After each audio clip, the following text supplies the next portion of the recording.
there's several strands of the story, one or two of which is my family with my mother, Juliet Stevenson, and all the dealings, political and business, that go on through this village, through the wall and to the other side. When I spoke to Peter over the phone before I took the job, he told me about this extraordinary idea that he had, that he would take these people in this village through the centuries, through the sort of teens and 20s, 30s and 40s and on.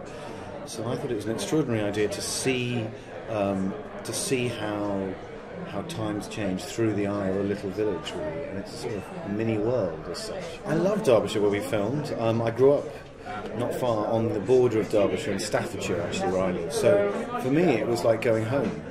And so to be in the Derbyshire Dales, it's one of the few places I think us English Brits have, really, apart from Scotland and perhaps the Lake District. The Derbyshire Dales are truly stunning, and I was able to have a little walk around and to see Buxton and all those sort of villages, which are so lovely.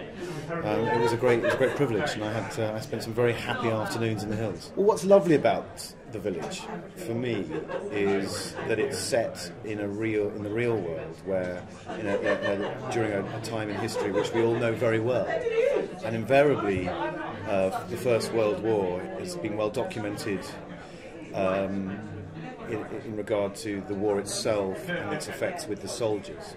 But this drama, I think, very originally looks at the war from the people who were left behind, and from the mothers and fathers and brothers and sisters that were left in the villages, and how those villages coped with the war, I think is a really interesting and original idea.